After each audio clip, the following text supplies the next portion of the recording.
présenté par Adviso. La prochaine conférence vous aidera à réussir votre transformation numérique et la rendre plus rentable et plus durable en transformant votre culture d'entreprise. Mesdames et messieurs, accueillez maintenant votre conférencier, Édouard Reynac, consultant senior, stratégie de transformation numérique chez Adviso.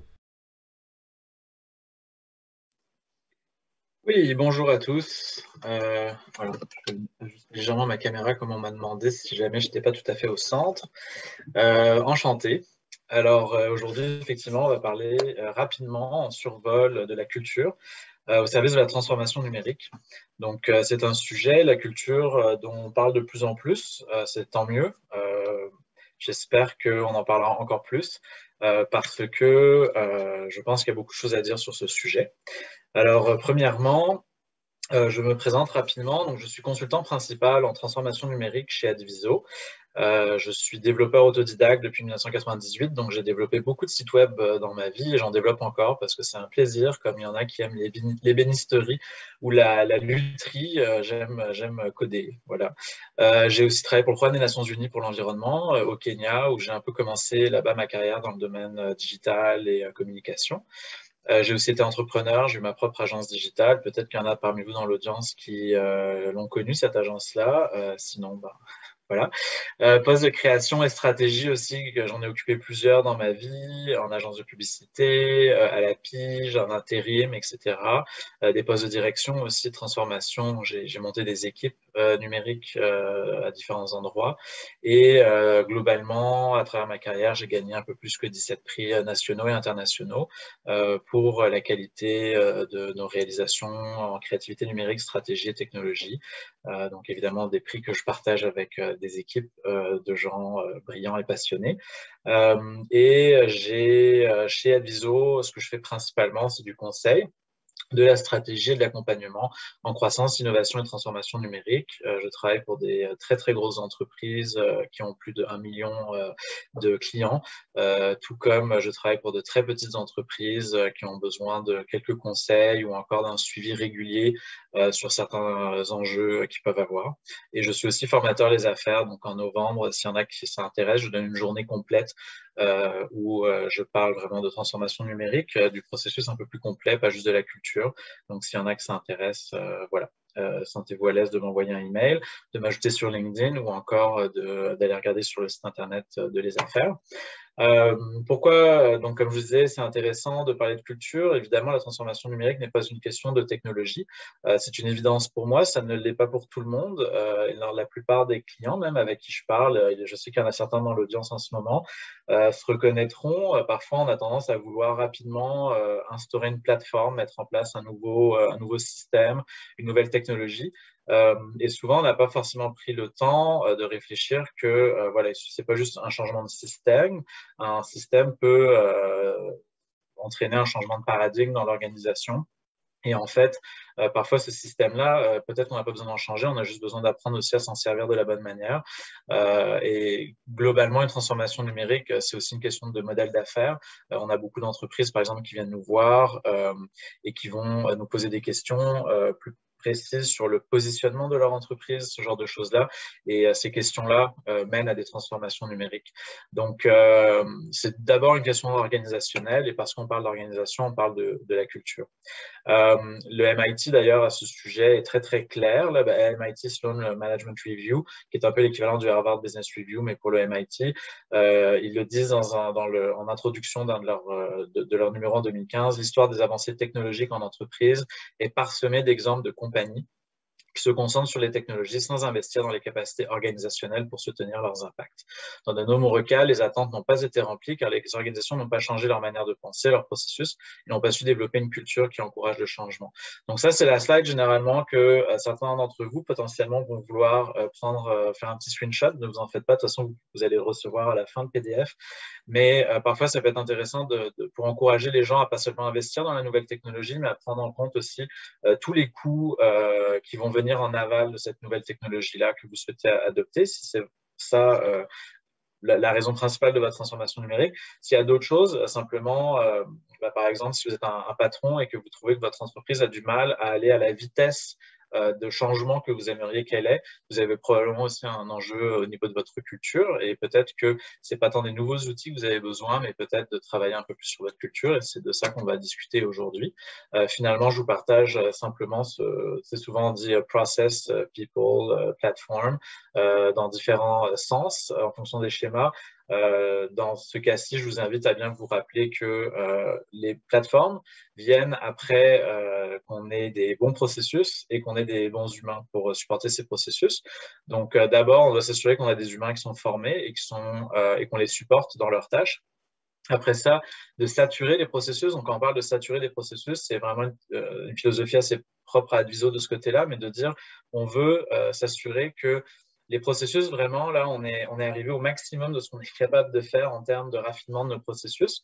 Et on est vraiment rendu au point où les processus qu'on a ne supportent plus les ambitions futures. Et donc, dans ce cas-là, on va vraiment devoir adopter de nouvelles technologies pour automatiser ou encore fluidifier certains processus. Donc ça, c'est super important. Et quels sont les plus grands obstacles à la transformation? Eh ben, dans tout ça, évidemment, maintenant vous connaissez le punch, mais c'est la culture. Et c'est malheureusement pas souvent ça qu'on entend. Quand on parle avec des organisations, quand on regarde un peu ce qui se dit dans les médias, etc., on entend aussi souvent des leaders qui vont dire que ils croient pas vraiment aux capacités de leurs employés ou encore aux capacités des équipes qu'ils gèrent de pouvoir livrer finalement les ambitions numériques de leurs organisations. Donc ça, c'était un sondage qui avait été fait il y a quelques années par Korn Ferry. 84%, c'est énorme. Et on se rend compte que c'est souvent ça. C'est souvent, on va discuter ça en comité de gens dans la direction parce que probablement que c'est plus facile aussi parce que finalement on se parle entre gens qui se comprennent, qui partagent un peu le même vocabulaire, etc. Mais quelque chose qu'on entend souvent dans notre pratique, la plupart des consultants qui font la même chose que moi, la plupart des gestionnaires qui arrivent dans des rôles de changement organisationnel vont entendre souvent ça aussi, c'est les gens ont peur du risque. Hein. Nos employés ont peur du risque. Ma thèse, c'est que non, les gens n'ont pas tant peur du risque. Et en fait, pardon, n'ont pas peur du risque, ont peur du changement. On entend souvent ça, les gens ont peur du changement, nos employés ont peur du changement. Ma thèse, c'est qu'aujourd'hui, si on regarde le monde dans lequel on vit, je pense au contraire, les gens, ils aiment bien la nouveauté, ils aiment bien les choses un peu shiny, etc. Les gens ont peur des répercussions que le changement va avoir sur leur emploi. Ils veulent savoir si ils vont se mettre à devoir travailler plus.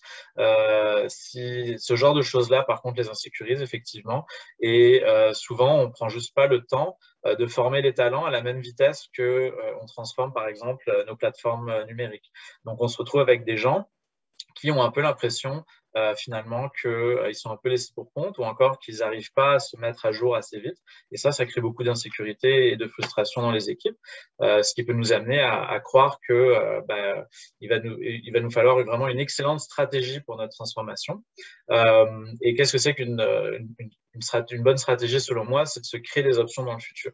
Donc des options qu'on n'a pas aujourd'hui, qu'on aura demain, et de pouvoir finalement prendre des choix, avoir un plus grand éventail de choix dans le futur. Et pour arriver à ça, la deuxième partie que la littérature couvre beaucoup moins, c'est de soutenir cette stratégie par une culture adéquate. Et c'est intéressant, on va le voir juste après, en fait, dans un graphique, mais 79% des compagnies qui ont insisté sur la culture, en fait, ont bénéficié d'excellentes performances dans leur stratégie de transformation, comparé à des entreprises qui n'ont pas insisté à ce point-là. Et donc, c'est vraiment important parce que vous allez le voir dans quelques slides que les gens, excusez-moi, les gens, quand on passe de la transformation à la culture, en fait, la littérature sur ce sujet-là fond comme neige au soleil. Il y a très, très peu de littérature sur la question. Si on regarde ce schéma, les entreprises qui ont vraiment pris le temps de regarder finalement comment est-ce qu'elles allaient adresser les changements culturels dans l'entreprise et même d'en parler avec les employés et vraiment de s'assurer que tout était clair et que on mettait en place vraiment des systèmes pour changer la culture. Et sur 3 ans, hein, donc quand on parle de sustained strong performance, c'est des performances durables sur 3 ans, c'est 79 79 entreprises par rapport à zéro, en fait, qui ont réussi et qui reportent ça. Donc, encore une fois, c'est juste pour vraiment appuyer sur le clou que on gagne à faire ça. L'autre avantage aussi de vraiment travailler sur sa culture, c'est que c'est un mouvement perpétuel. C'est une discipline aussi, c'est une pratique, c'est-à-dire qu'on on peut pas vraiment mettre ça en place comme un projet. Alors, on peut pas dire à partir de ce jour-là, on va avoir un chargé de projet dont le travail, ça va être de changer notre culture. C'est une partie des choses qu'on peut faire, mais il faut voir aussi en soi que quand on change notre culture, finalement, il se passe des résultats assez intéressants. Les deux plus gros, c'est le changement, en fait, l'inertie que ça crée, c'est une inertie positive, c'est-à-dire que quand il nous arrive des catastrophes ou des crises, comme ce qu'on a pu voir pendant la COVID, bah, les entreprises qui avaient des cultures extrêmement fortes, on peut penser par exemple à Airbnb, qui ont dû quand même se séparer d'une énorme partie de leur masse salariale, ont quand même réussi à le faire avec un contre-coup assez minimal, contrairement à ce qu'on a pu voir, par exemple, je pense à quelques entreprises ailleurs en France, en Allemagne, etc., dont j'ai entendu parler, où c'est très difficile. Alors que chez Airbnb, ils sont déjà en train de réembaucher des gens dont ils s'étaient séparés il y a 1 an et demi et comme on dit en bon anglais, no hard feelings. Donc c'est assez intéressant de voir ça. L'autre effet qui se passe aussi, c'est qu'on produit de l'innovation naturelle. Donc souvent dans les organisations, quand on a du mal à produire de l'innovation, on a tendance à vouloir créer un département d'innovation. C'est bien en soi, mais l'innovation c'est plus que ça. C'est aussi le reflet finalement d'une culture organisationnelle où les gens se sentent libres de pouvoir parler spontanément, de parler ouvertement et finalement, ils se sentent psychologiquement en sécurité pour pouvoir partager des idées un peu folles parce qu'ils savent qu'il y a des gens en face d'eux, des gestionnaires, des leaders qui vont les regarder, qui vont leur dire c'est un peu fou, mais ok, peut-être qu'on pourrait en parler. Et il faut savoir que les entreprises qui sont innovantes, bah, j'ai pas besoin de j'imagine, j'ai pas besoin de vous en faire des démonstrations, mais c'est des entreprises qui défoncent complètement le Standard & Poor's 500, un des indices boursiers intéressants. Donc, c'est vraiment un cycle vertueux finalement de production de valeur que d'investir dans sa culture. J'espère avoir fait cette démonstration-là. Pour revenir à ça aussi, vous allez peut-être vouloir chercher plus de données, vous allez vouloir peut-être convaincre des gens autour de vous dans l'organisation. Sachez que la majorité des recherches restent largement silencieuses sur les aspects spécifiques au changement de la culture dans le contexte d'une transformation numérique et de sa gestion. Le changement de culture numérique en soi, c'est une phase de changement rapide, mais elle doit surtout faire face à une culture de changement continu. Et c'est surtout ça le problème, c'est que parfois, on se dit, ah, ça y est, on a réussi notre transformation numérique, mais en fait, elle s'arrête jamais, la transformation numérique. Les startups, en ce moment, qui disruptent de nombreux marchés à travers le monde, ne sont pas en transformation numérique. Elles transforment le marché et le marché s'adapte et elles continuent à se transformer de façon continue jusqu'à ce qu'elles s'arrêtent. On le voit récemment avec des problèmes avec Google, etc., où des fois, ils commencent à avoir du retard sur différents marchés parce qu'ils n'arrivent pas à se transformer à la vitesse du marché. Donc ça, c'est ça qui va se rappeler. Finalement, la culture et la stratégie, souvent on me demande qu'est-ce qui vient en premier. Les deux viennent ensemble, en fait. Et c'est ce que je trouve le plus intéressant, c'est de dire on peut avoir un document cadre pour définir notre stratégie, définir nos buts, nos objectifs et les activités qu'on va mettre en place pour réaliser notre stratégie et éventuellement la mission, la vision et la valeur de l'entreprise. Et ça, finalement, on est en train de définir le chemin. On est en train de dire comment est-ce qu'on va s'y rendre. On est en train de définir un peu les étapes. Mais la culture, finalement, c'est le moteur de tout ça. C'est ce qui va avoir un impact sur la motivation des employés. C'est ce qui va avoir un impact sur leur capacité à croire à la vision qu'on leur propose, à mettre en place des pratiques qui sont cohérentes avec les nouveaux objectifs qu'on veut mettre en place et à mettre en place aussi des comportements individuels qui peuvent refléter finalement nos ambitions. Donc, Peter Drucker, qui est un homme que je vous invite à lire si vous ne le connaissiez pas, un stratège vraiment intéressant, dit entre autres Culture Eats Strategy for Breakfast. C'est sa façon de dire que sans une bonne culture organisationnelle, toutes les stratégies sont vouées à l'échec. Un autre chose qui est très important, c'est que en ce moment, dans beaucoup de projets dont j'entends parler, etc., c'est que souvent on se concentre beaucoup sur les leaders et peu finalement sur les employés. Et c'est une erreur en fait. Et moi en fait, je suis arrivé à parler beaucoup plus de culture parce que quand je regardais des données, je me rendais compte que finalement, quand on regarde des stratégies, on se rend compte que d'une entreprise à une autre, les stratégies de transformation numérique peuvent être assez variées.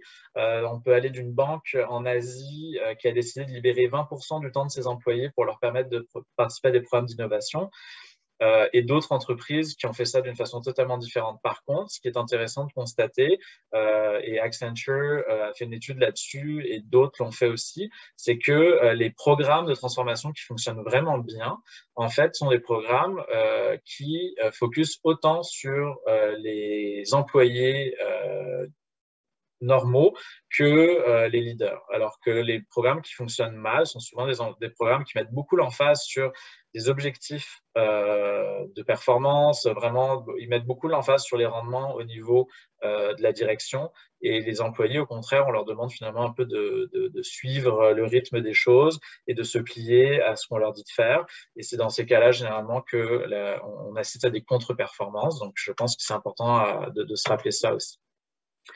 On arrive au point où généralement les gens disent ouais, la culture organisationnelle est difficile à changer, même très difficile à changer. Et la vérité, c'est que c'est vrai, c'est difficile à changer, mais c'est difficile à changer parce que on la voit un petit peu trop finalement comme un projet. Encore une fois, on se dit ah, à partir de maintenant, il y en a qui vont se dire on va mettre des posters motivationnels sur le mur. Hein. Forcément, je rentre dans les stéréotypes, j'ai pas beaucoup de temps, mais on va essayer de trouver finalement des idées pour communiquer des nouvelles valeurs ou communiquer un nouveau souffle à notre culture. Mais la culture, qu'est-ce que c'est? C'est d'abord et avant tout une pratique. Hein. En fait, c'est la conséquence de pratiques corporative, pratique organisationnelle. Donc, on ne peut pas en fait changer la culture. On doit réfléchir à la culture, finalement, c'est la manifestation de beaucoup de choses qui se passent dans l'entreprise. Et donc, au lieu de la changer, on va dire, on va changer les pratiques, on va changer les comportements, on va changer les attitudes qu'on veut mettre, qu'on veut adopter. Donc finalement, on va dire, par exemple, dans les évaluations annuelles des employés, on va leur dire, à partir de maintenant, ça compte pour beaucoup le fait que tu proposes des façons d'automatiser ton propre travail pour pouvoir te libérer du temps sur d'autres tâches. Hein. C'est un enjeu en ce moment si on a des problèmes de recrutement de la main-d'œuvre. Donc, on va vouloir, par exemple, mettre ça en place ou encore donner la permission aux gens de peut-être passer du temps sur un petit quelque chose. Voilà, donc je vais y revenir sur ces idées-là, mais je pense que cette phrase-là, pour moi, résume extrêmement bien qu'est-ce que c'est que la culture. La culture ne la crée pas, la culture se manifeste. Hein. Culture happens. It's the byproduct of consistent behavior. Donc la culture, c'est le sous-produit finalement de comportements consistants, répétitifs. Si on encourage les gens de partager, eh ben, ils vont partager. Si on leur donne la liberté de le faire, là, ça va être encore plus évident. Et si on les récompense, eh ben, en plus, je veux dire, si on récompense leur confiance, ben, la confiance va devenir un élément de notre culture. Et ça, je trouve ça important. Dans des entreprises, parfois, il y a beaucoup de politique. Hein, ça peut être compliqué. Je le vois sur certains mandats. Eh bien, moi-même, en tant que consultant, parfois, il faut vraiment que je mette en place des façons de montrer aux gens que je ne vais pas leur dire qu'ils peuvent me faire confiance, mais je leur prouve en fait qu'ils peuvent me faire confiance. Et c'est comme ça que je peux avoir leur confiance et qu'elle est méritée et qu'ils se mettent à me dire des choses qu'ils ne m'auraient peut-être pas dit au début. Donc, faisons attention à ça. Écoutons un peu qu'est-ce que c'est que la culture et sachez qu'il y a des outils, et je vais y venir, il y a des outils pour vous permettre un petit peu de modéliser les choses, les comportements que vous souhaitez changer, les pratiques que vous souhaitez changer pour fluidifier ou en tout cas rendre votre culture plus intéressante. Un exemple qui, je dirais, est probablement l'exemple que beaucoup de gens utilisent, c'est HubSpot. HubSpot ont littéralement créé une unité où ils ont dit, en fait, nous, on a deux produits chez HubSpot. Un produit, c'est le produit pour nos consommateurs et on a un autre produit, c'est le produit pour nos employés. Et c'est vraiment la culture, finalement, qu'on veut créer pour nous-mêmes en tant qu'employés de HubSpot. Donc, ils sont plus que 1000 employés. Et ils ont des gens dont le travail, c'est vraiment de mettre en place de façon systémique des choses dans l'entreprise pour avoir un impact sur la culture organisationnelle. Et c'est vraiment intéressant, si vous allez sur leur site, vous verrez ils expliquent vraiment comment ils s'y prennent, ce qu'ils ont mis en place sur YouTube. Vous allez voir des conférences, c'est assez inspirant, je trouve, sachant qu'il y a toujours moyen de distiller les choses, de les synthétiser pour les ramener à un niveau peut-être plus compatible avec si vous êtes une petite PME québécoise. Mais je crois que c'est inspirant quand même si on est 5 dans une entreprise. Évidemment, il y a d'autres exemples aussi, je vais en nommer quelques-uns, mais que ce soit de Adobe, hein, qui est passé d'un logiciel de photo, de retouche photo, d'édition d'images assistées par ordinateur, qui est aujourd'hui quand même une entreprise très, très, très, très, très influente dans le domaine du marketing numérique, dans le domaine de l'analytics, de la donnée, de l'intelligence artificielle. Ils touchent à beaucoup de choses. Ils ont mis en place des choses assez intéressantes en termes de culture à l'interne. Et l'une d'entre elles, si je me rappelle bien, c'est de permettre aux gens de pouvoir changer facilement en fait de produits. Donc, en fait, les gens, par exemple, travaillent sur Illustrator. S'ils le font la demande, à moins vraiment de quelque chose de vraiment problématique, on les autorise en fait à changer de produits. Et l'avantage de ça, c'est que du coup, il y a énormément de changements latéraux. D'abord, ça aide énormément à la rétention des employés parce qu'ils peuvent se changer un peu là-dedans. Mais aussi, ça fait en sorte que des pratiques de l'équipe de produits de Illustrator les bonnes pratiques vont se retrouver plus rapidement pollinisées à travers la suite des autres produits et vice-versa. Ça vaut aussi au niveau de la qualité du code, etc.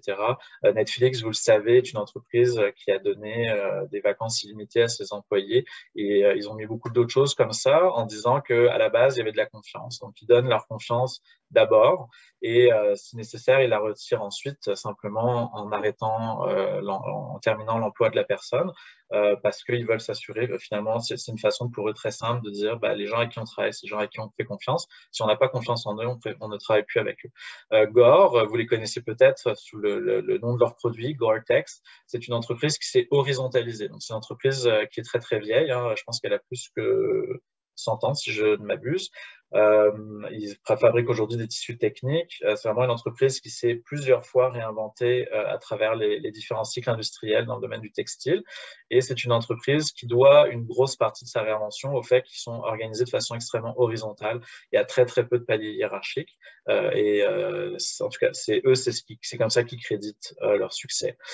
Mais il y a Coyote Logistique que j'aime bien parce que c'est une startup qui a été créée en 2006. Et je sais, on va me dire, je pense souvent des startups, mais Gore n'en est pas une, DHL non plus. Mais Coyote Logistique, ce qu'ils ont fait d'intéressant, c'est qu'ils savaient très bien qu'ils étaient une startup, ils étaient très jeunes dans le domaine du transport maritime et de tout ce qui est la logistique de transport. Et ils ont eu l'intelligence d'aller embaucher en fait vraiment des vieux loups de l'industrie, des gens qui étaient littéralement des meubles dans l'industrie et ils ont été les débaucher et ils les ont assis autour de table avec des jeunes qui eux étaient des ingénieurs et ils ont créé des ateliers finalement de design pour vraiment réfléchir à comment est-ce qu'ils pouvaient automatiser cette industrie qui est extrêmement vieille et extrêmement conventionnée. S'il y en a parmi vous qui travaillent en logistique, vous le savez mieux que moi. Donc voilà, et DBS par exemple, qui est une banque en Asie du Sud-Est, qui demandait, en fait, qui a fait en sorte que tous les employés avaient à partir de maintenant 20% de leur temps sur des nouvelles initiatives d'amélioration de l'entreprise. Donc, d'abord, c'était de trouver comment est-ce qu'on libérait nos employés 20% du temps. Et en faisant ce travail-là, simplement, ils se sont rendus compte qu'en fait, il y avait énormément de choses que les employés n'avaient pas forcément besoin de faire, mais qui juste étaient devenues la règle avec les années. Donc, c'est des exemples que je trouve intéressants. Vous pourrez aller consulter plus loin si ça vous intéresse. Je vous disais, il y a des outils. Ça, c'est un outil d'évaluation que j'ai monté parce que je trouve que c'est intéressant pour des entreprises de se poser la question, est-ce que la plupart de nos employés ou est-ce que dans certaines équipes, on a des différences dans différentes échelles d'appartenance à la culture de l'entreprise. Donc, la façon dont finalement le test de litmus, comme on dit, donc un test simple, de rule of thumb en anglais, on se pose la question, est-ce que sans se parler, deux employés face à la même situation complexe prendraient des décisions qui sont les mêmes? Ça veut dire on est dans l'acculturation, ça veut dire que les employés, sans se parler, en fait, partagent les mêmes règles, les mêmes conventions, etc., dans des situations complexes, donc des situations qui n'ont pas été codifiées clairement dans des processus. À l'inverse, des employés qui ne sont pas du tout, qui n'ont pas du tout de sentiment d'appartenance à la culture d'entreprise, vont tendance à plutôt prendre des décisions qui maximisent leur confort ou des gains personnels au détriment de l'organisation. Donc ça, c'est une façon de faire un test. Il y en a plusieurs autres qui existent. Je pense même à des ateliers de design thinking où on peut vraiment cartographier certains comportements que les gens se plaignent ou encore des comportements qu'on souhaite encourager. Et on réfléchit vraiment à comment est-ce qu'on peut encourager ce genre de comportement dans l'entreprise. Sur ce, je vais vous laisser sur 3 choses que je vous encourage à essayer en fait dès demain. Des choses vraiment simples, mais qui produisent des résultats pourvu que ce soit fait de façon consistante, de façon régulière. D'abord, de vous concentrer un peu plus sur vos clients et un peu moins sur l'intérieur. Donc, s'assurer que le consommateur fait partie de toutes les discussions et guide toutes les décisions, pas vos capacités internes. Et ça, c'est quelque chose, la plupart des entreprises, en fait, on tient des meetings tous les jours qui concerne la seule personne qui n'est pas dans la pièce, finalement, qui est le consommateur final. Jeff Bezos avait mis ça en place chez Amazon, que c'était une chaise vide, et cette chaise vide-là devait symboliser la personne pour qui on prenait les décisions dans la salle. Donc, je vous encourage à avoir quelqu'un au début des meetings ou dans vos équipes qui est un consumer advocate. C'est quelqu'un qui représente finalement votre consommateur final. De déléguer à travers des permissions et des principes directeurs plutôt que des explications et des consignes. Ce qu'on remarque à travers les recherches, ce que j'ai vu aussi à travers ma pratique, c'est qu'il est très courant pour des gestionnaires de parfois vouloir un peu expliquer aux gens comment ils doivent faire leur travail plutôt que simplement de leur dire voici ce qu'on veut atteindre et revenez-moi dans 2 semaines sur qu'est-ce que vous allez mettre en place pour atteindre ça.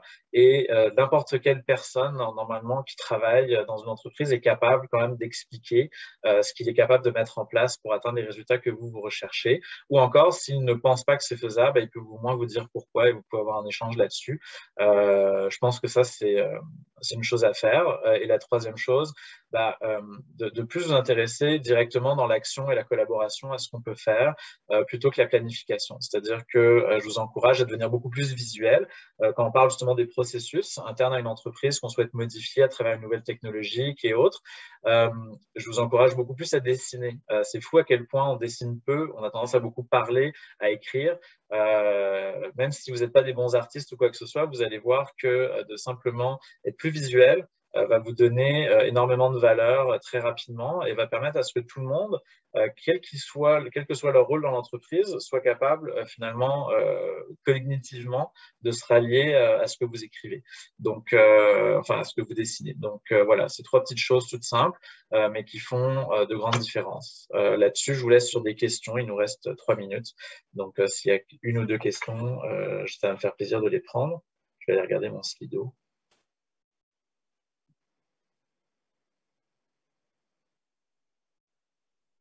Est-ce que j'ai des questions? Est-ce qu'il y a quelqu'un qui aimerait...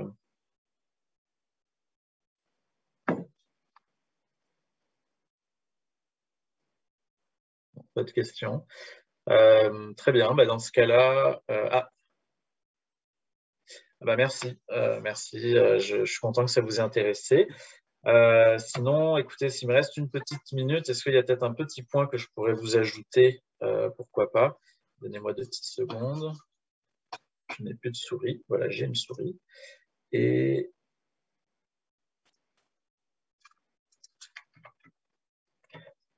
évidemment, n'oubliez pas de m'ajouter sur LinkedIn si vous avez des questions qui vous viennent. Ah, j'ai une question? Non, ok. Sinon, qu'est-ce que je pourrais vous donner comme exemple? Voilà, il n'y a plus assez de temps en fait. Dans une grande entreprise, c'est quoi la première étape concrète dans le champ de la culture? Ah, super question. Et qui doit l'idée le changement de la culture? Est-ce que c'est la haute direction, l'architecture d'entreprise ou autre? Alors, c'est bien parce que les 2 questions sont reliées. Par quoi, qu'est-ce qu'on commence par changer dans la culture? D'abord, il faut comprendre comment est-ce que notre culture...